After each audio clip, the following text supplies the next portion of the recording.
But let's move on to Agatha All Along. Ooh, yes. Episode 7. I'm going to say this off rip. Episode 7 takes this from, you know what, that was a pretty good show, to, oh my god, this might be one of the best shows they've done. I do think this, like we talked about last week, we're like, they've finally done a episode where things make sense from previous and now things have been revealed and it's wicked, and it's like, oh wow, we went that was like beginner level of doing that. This episode took like what they did with Wanda in previous stuff and just dialed it up to 11. Like, this is probably by far MCU terms, but like this is one of the most creatively written series to allow this episode to work. The build up to the realization of all those crazy kind of cuckoo moments from the from Lila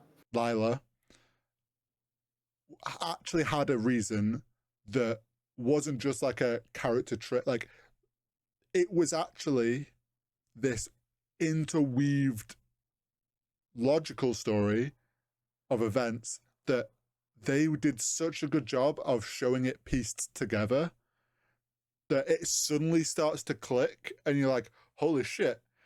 And they literally weave in a story through just pure like clip moments, which is almost like when people go back through things and like, oh, if you edit these things together, it's like some secret message. And it's like, no shit, it actually was a secret message this time.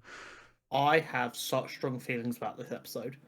First and foremost, Patti LuPone, who plays Lila, better get an Emmy nomination for Best Supporting Actress.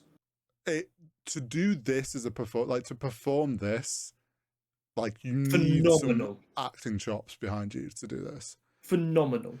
Secondly, there have been times in the previous episodes where she's had one of her weird moments, and like Tower reversed literally last week. You're like, oh, I wonder if that's about Wanda. And then we get the payoff that every time she had one of these weird moments. Okay, so this is going to be so off tangent, but you need to stick with me. Okay.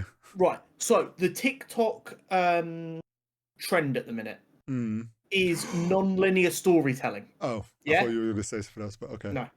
Non-linear storytelling. Yeah. It's like you'll get like the start of a clip and then it will cut to like the punchline of the clip and it will keep cutting back. The subtle foreshadowing. Yes, yeah.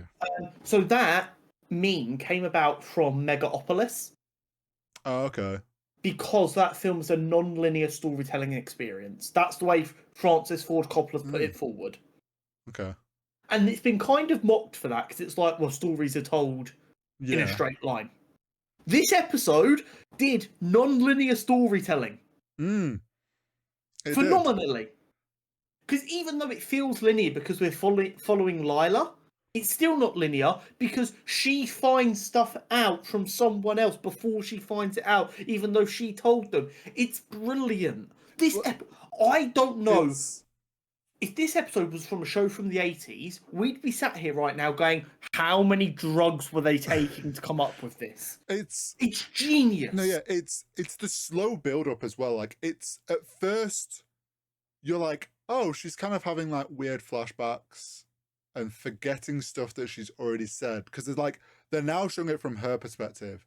And we get the build-up of her character suddenly kind of realizing what, like, she's fought this kind of time being this weird fantasy, like, it's not a linear thing. She's fought it for years, like, and she just, it's this thing that she's known happens to her. It's like this realization of her finally leaning into it. And as they do that, they make it more clear for us as the viewer by like piecing the clips together. And like that build-up is what really sells this non-linear storytelling. And like that, like, going from me last week thinking the tower, oh, maybe that's a Wanda thing, maybe there's like some weird, says no, that was actually her future, but like we didn't know. And like all the other stuff was like often sometimes just screams or reactions to things, and we're like, oh, she's being told. The very first time we met her in episode 2, she was played off as this kooky person who sometimes drifts away. And like, and then in this episode, they've just gone, we're going to pay off every single time she dropped into a little kooky Yeah. world, and it's going to make this episode genuinely. I cannot think of a single 30 minutes of Marvel writing in the MCU that is better than this episode. Like, the creativity to come up with this, the payoff of so many things that seemed innocuous. It was almost like they wrote this episode first and built everything around it. That's how crucial this episode is. Yeah, they had to have had this written, and then we're like, we're gonna break this up and just chuck it in other episodes. Yes. But it's like, also as the viewer, we are missing bits, and we're like, wait, how are they now in the room with them doing the tarot thing? Shit's been explained, and we're like, we're also at the same time trying to piece it together, to which then they give us that payoff. Like, it was so well done. And the one of the bits that I really loved about, like, the way it's trying to show that time isn't linear is the first time they're in the room, she's angry at Wiccan. And then you have everyone else saying, no, you're cool with him now. You've been cool with him. Yeah. And then it gets paid off later that when they come in the room, because she's already been angry at him, she is now cool with him. So she comes in and she's cool with him. And everyone else is like, wait, what the fuck do you mean we're cool with him? She's like, no, we're fine. And it's like, but that it already it's brilliant. And don't get me wrong, I'm sure if you really, really went down and tried to, you'd be like, oh, that's a bit paradoxical and stuff. But time's an illusion, therefore it can't be paradoxical. I genuinely think this is like, it's not time travel in like the truest sense. It's the same idea. Everything happened in a straight line for everyone else. We just finally got to see everything the way Lila's been seeing it all along. Yeah.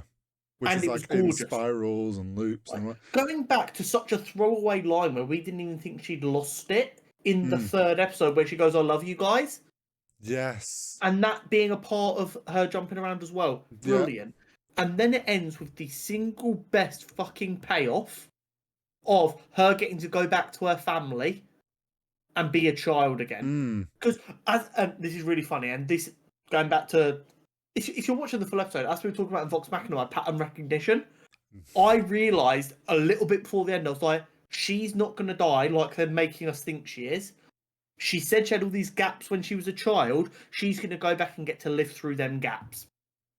Because if time's an illusion, she's just going to get to like bounce through her entire life over and over and over again. Yeah. And like basically what she's got from the Witch's Road is she's broken that curse, if you want to call it a curse. And now she just gets... I really did enjoy how they used this elder witch or mystic woman who was well aware kind of what was going on. And she's you're back. Her being like the teacher and being and like that helps lead us on with realizing what's going on. Like the tower being flipped upside down. There was definitely still a part of me was like, she'll flip it back, right? Like, no, this is not the moment. But also the comment at one point where they're like, oh, we saw the Salem 7 in the subway. And it's like, you think, subway, what do you mean? Whatever. And then we get the payoff later. So my brain, do you remember in WandaVision when maybe there was like a toy plane crashed in the garden and it's like kind of weirdly glitching and that was a drone? Yes. And it was like this weird blend of, is it not weird that there's a subway in the Witch's Road? Could this not be more mystical illusion shit? I think it's just... Or do you think that's just part of like, oh, it's like... Like there's like these weird places you can get in and out of magical things. I think that's just like... Okay. The subway's a weird and magical place. I was like, is it illusion breaking sort of situation? But it probably isn't. But it's like, considering that's the world we've lived in with all the magic shit, with Wanda and stuff. And once again, they've managed to pull off a character reveal that everyone had already predicted in still a surprising and insightful way. Yes. Lady Death. Mm-hmm. I also, too, would be in love with Lady Death if it's Aubrey Plaza. Yeah. And like the lower half being like a Oh, kind of scully bit, it was well, creepy. But I know some certain people on the internet, I'm not going to name any names, monster fuckers, were very much enjoying the design choices. well, we also essentially already had the reveal of her Yeah, because in the first trial when they're having the like visions of like horror moments, Lila's character sees the elder one dead and like this weird creepy skulled death thing climbs up, and that is exactly what's Aubrey. We just didn't really know it then because it yeah. only showed like that part of her. And then obviously the reveal of like her matching the card perfectly, the tarot card. Oh, that was a beautiful bit of like, yeah, let's talk about the fucking visual imagery of the cards, which obviously the big reveals of like the weirder things she said. Every single card matching per, and like again, some of them were not bits when we realised she drifted out. Like when she had the Yes. priestess when she met the other witch earlier on in the show. We didn't take that as her being out of it. Yeah. But then like all the cards matching beautifully. I'm like, oh, it's this is what TV and art is all about. I've sat here for the last 135 episodes going, we need to let creative people try creative things with these IPs and stop being so protective and weird about them when they are inherently such creative IPs. And we're starting to do that and we're being rewarded for it. We haven't even talked about the fact. So going into this series, I was like, "Oh, I wonder if each episode's going to be a different witch film or show theme." And like, instead, they went with just different themes, like yearly themes. Again, and then they're like, "Oh, don't worry, we haven't forgotten. Have all the witches in one episode from every IP that we can." So this is the funny thing. Marvel always gets nominated for like hair and costume design awards. This is the first time I sit here and I'm like, this fucking deserves to win hair and costume and set design and shit like that. Yeah, there's the whole show for every Phenomenal. episode. Yeah. The like forgetting, which is an insane thing to say of how well written this is, forgetting how good the writing and the acting is. The set design, the costume design, the thought into the use of colour and everything in this show is second to none. Disney, this is how you make TV. You've got it. Now, all you have to do is stop being so worried about it being 9 episodes. Granted, I think you're okay with this one, but you might still fuck that up. If you allow yourself to just go, it's as long as it is, if that's 12 episodes, 15 episodes, whatever, and then make your goal just making good quality TV, I promise you, you are going to see the benefits because this show is fucking phenomenal. And to them idiots going, who asked for this? I did. And once again, proving just because you asked for something doesn't mean it's good. Just because you didn't ask for something doesn't mean it's shit.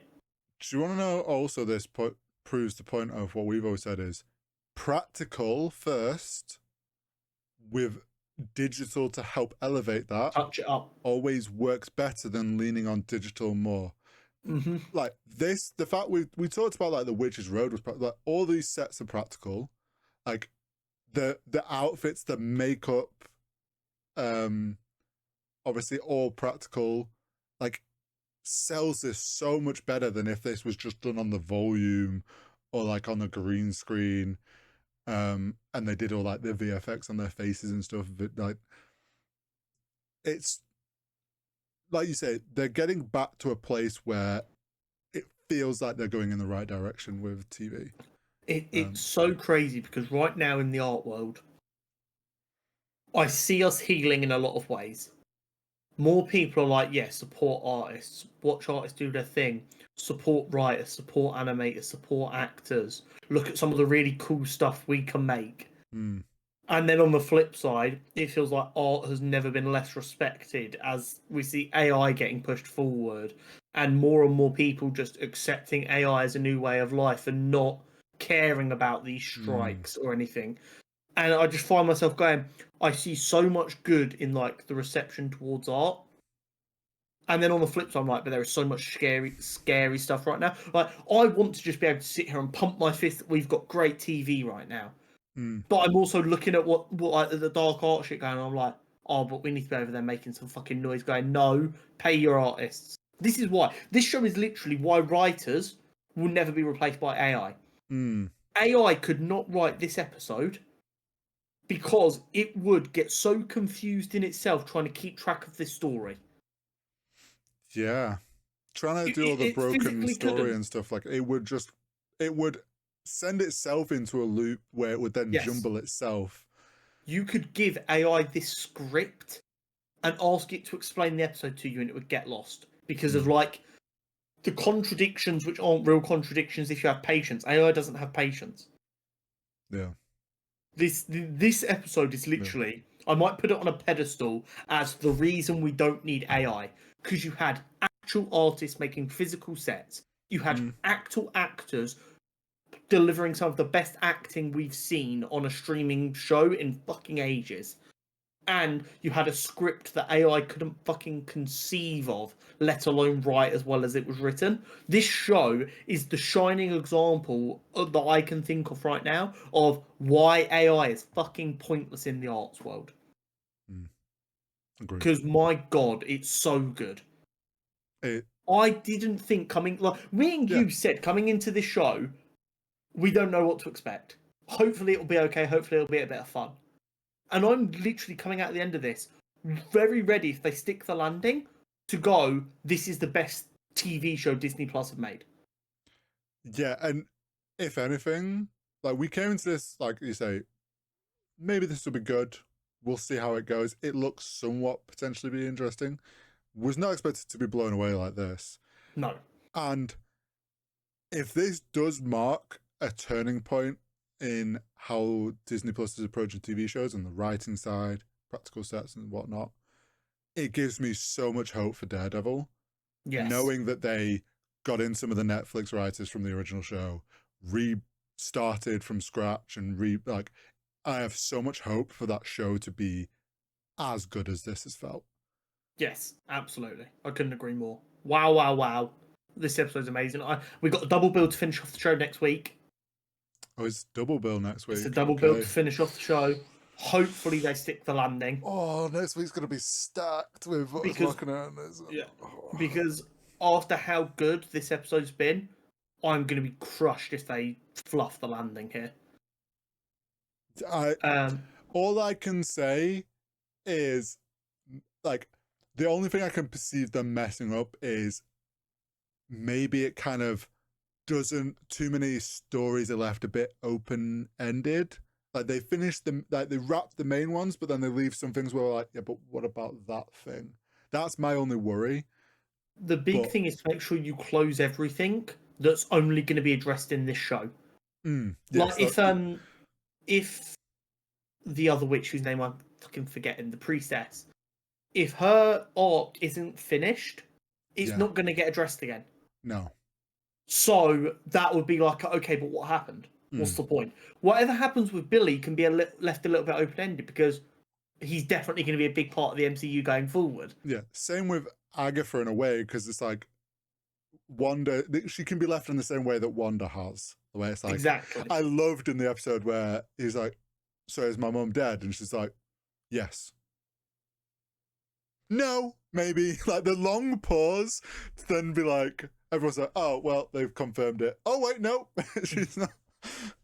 I really enjoyed the if you want a straight answer, ask a straight woman.